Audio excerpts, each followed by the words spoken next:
صفحہ نمبر 310 ہے، اور حدیث شریف کی جو سطر ہے وہ 5ویں سطر ہے، عن کا تک ہم پڑھ چکے ہیں۔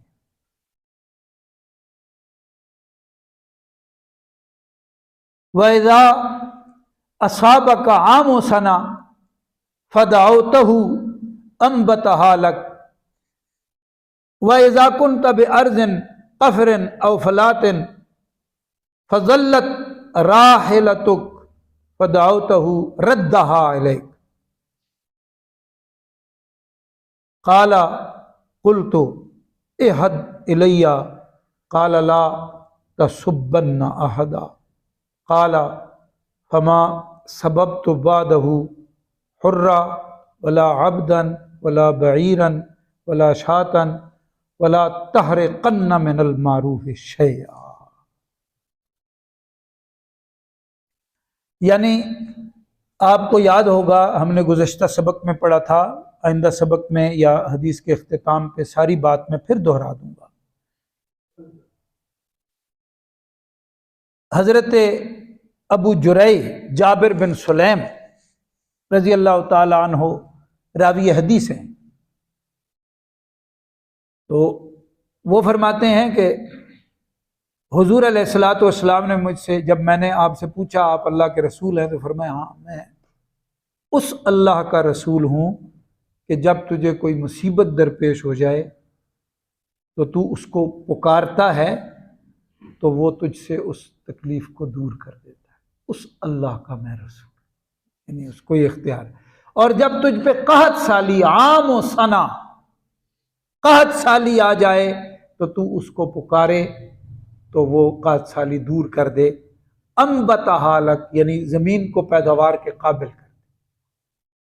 قحط سالی کیا ہوتی ہے؟ بارش بند، زمین خشک، پانی زمین کا نیچے چلا گیا، اب زمین پیداوار کے قابل نہ رہی، زمین کا غلہ بند ہو گیا تو بس سمجھے قحط پڑ گئی۔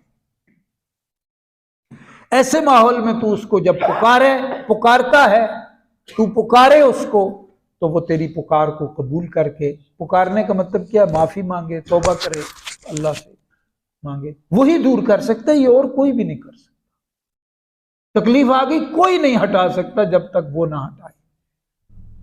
رزق کی تنگی ہوگی، کوئی نہیں دور کر سکتا جب تک وہ نہ ہٹائے۔ میں اس اللہ کا رسول ہوں۔ اور اگر تو زمین کے کسی جنگل یا ویرانے میں ہو اور تجھ سے تیری سواری گم ہو جائے اور پھر تو اس کو پکارے تو وہ تجھے سواری لوٹا دے، وہ نہ لوٹائے تو کوئی نہیں لوٹا سکتا۔ اس اللہ کا میں رسول۔ یہ پرانے وقتوں کے صحرائی سفر ہیں، سواری چلی جائے تو موت ہوتی تھی۔ وہ ایک اور حدیث میں بھی ہم نے پڑھا تھا نا کہ سواری گم ہو جائے، اب ویرانہ ہے، صحرا ہے، بے آب و گیا ہے، تو اب وہ مرنے کی تیاری کرے گا، لیکن اسے اچانک کچھ وقت کے بعد اپنی سواری مل جاتی ہے تو وہ کتنا خوش ہوتا ہے۔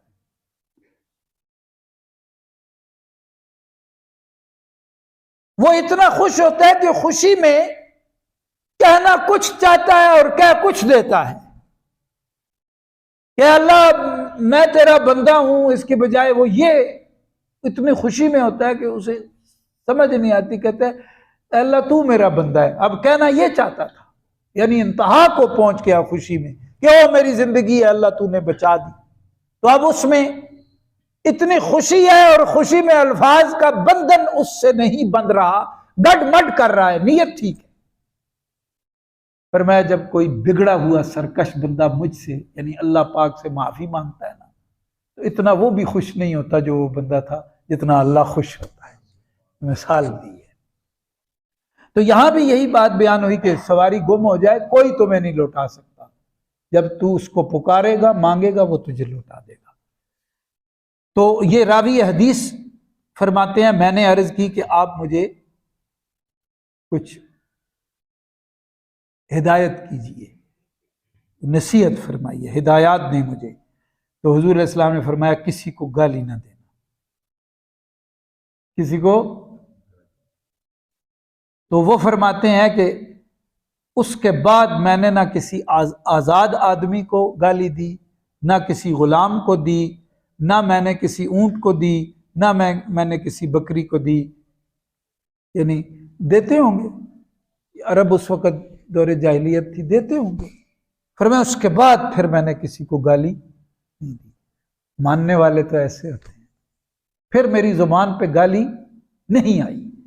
میں جس علاقے میں رہتا تھا وہاں کچھ بڑے اپنے آپ کو چودھری اور بڑے کہلاتے تھے، تو ایک مرتبہ وہ دو بندے مختلف جگہوں کے ملے، ایک دوسرے کو وہ گالیاں دیں، میں بازار میں سن رہا تھا کہ تصور نہیں کیا جا سکتا، اور پھر اس کے بعد گلے ملے اور بیٹھ کے ادھر چائے ہوئے۔